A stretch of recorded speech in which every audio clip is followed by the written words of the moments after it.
Aujourd'hui, on se retrouve avec notre spécialiste des produits récréatifs BRP, Jérôme. Salut, ça va bien? Salut, ça va et toi? Oui, ça va super bien parce qu'aujourd'hui, on parle de quelque chose de vraiment spécial. On parle des produits Lynx de BRP. On voit des similitudes avec ce qu'on est habitué de voir, qu'est-ce qu'on connaît de Ski-Doo. Comment on la décrit, la Lynx? En fait, c'est un produit par défaut qui est développé pour spécifiquement le marché finlandais. OK. Donc, spécificité, on va le voir, c'est surtout au niveau de la suspension, c'est ce qui va faire la différence avec un Ski-Doo. Ça va être fait plus robuste, ça, dans la mesure où là-bas, les trails, par exemple, sont pas grattés, c'est pas tapé, donc il y a beaucoup de bosses. Parce qu'on se vante beaucoup au Québec, on a le plus beau réseau de sentiers fédérés ou presque le plus beau, sinon le plus beau au monde. Mais c'est justement ailleurs, ils n'ont pas ça. Donc, ils ont besoin d'adapter leur machine à le sentier qu'eux trouvent. C'est très bosseux. C'est moins des autoroutes comme ici. Là. Exactement. Donc, c'est pour ça que les modèles sont vraiment spécifiques. On a 3 modèles dans la gamme. On va avoir le modèle qui est juste à côté de nous, là, le Shredder, qui est le pendant un peu du Summit, si on veut. Oui. Donc là, c'est une nouvelle plateforme. C'est la Radian 2, là, qui vient juste de sortir. OK. Donc, ça permet d'avoir un véhicule qui est plus étroit. Donc, il a perdu 3 pouces au niveau de la largeur.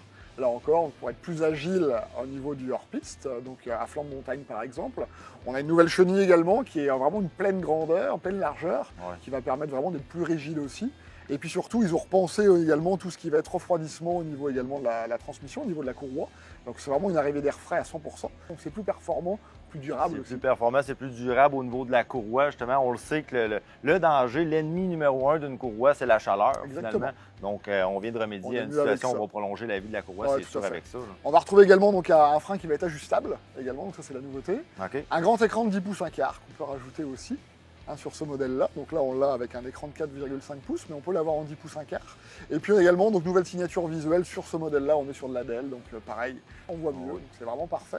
Et puis au niveau moteur, donc 2 moteurs, soit le 850, donc 165 HP qu'on connaît bien. Oui, et puis le nouveau là qui vient d'arriver, donc 850 turbo, toujours de temps, mais 180 HP. 180 HP, donc le pendant du Summit un petit peu. Je vois, on a le démarreur shot également. Exactement. Sur cette motoneige-là. Le démarreur shot, on start à la corde une fois, puis après derrière, c'est un accumulateur d'énergie qui va emmagasiner grosso modo 7 démarrages derrière.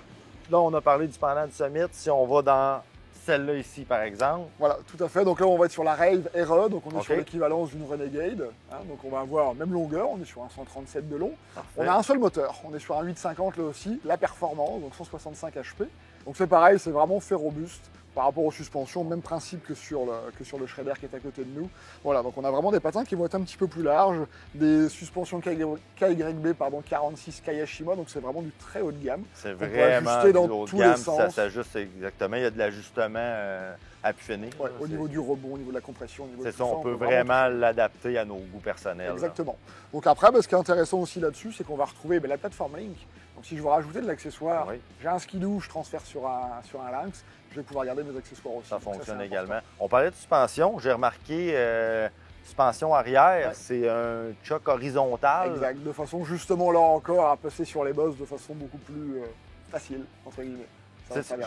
Exactement. Le Lynx, je le compare un peu à un motocross finalement, comparé. C'est pas qu'on va aller chercher moins de confort, mais on va vraiment chercher. Ça avale les bosses. C'est comme un petit peu plus sportif si on veut. Plus d'implication de la part du pilote. Donc, si on aime que ça soit plus sport, si on aime vraiment se battre un peu des fois avec la machine, c'est vraiment génial pour ça. Et la troisième, pour finir. Donc la X-Terrain qui est derrière moi, donc il y a 2 modèles en fait. Là, il y en a un derrière qui est le X-Terrain RE, mais on a également la version brutale. La version brutale, c'est la nouveauté aussi, c'est un 154 de long. C'est l'équivalence d'une expédition extrême. Donc 154 de long, chenille de 20 pouces, avec un crampon de 2,4 pouces. Voilà, puis au niveau moteur, toujours 850, après derrière, donc de temps, 165 HP. Et le modèle que j'ai derrière moi autrement, donc là on est plus sur l'équivalence d'un backcountry. On est sur un 146 de long. On est assez large, on a 42 pouces d'écartement au niveau des patins. Mais là, la grosse nouveauté, c'est qu'on a maintenant un moteur 4 temps, 900 Ace Turbo Air, 180 HP. 180 HP. Ou le moteur de temps qu'on va avoir également, donc 165 HP. Donc, pour aller voir la gamme complète Lynx, on se retrouve chez Adrenaline Sport, TY Moteur, vos emplacements. À Québec, Clermont, Montmagny et Saint-Georges, puis TY Moteur à Lévis et Saint-Raphaël. Donc, allez voir ça, les Lynx, des super motoneiges. On parle du très haut de gamme. Ce segment vous a été présenté par Adrenaline Sport, TY Moteur.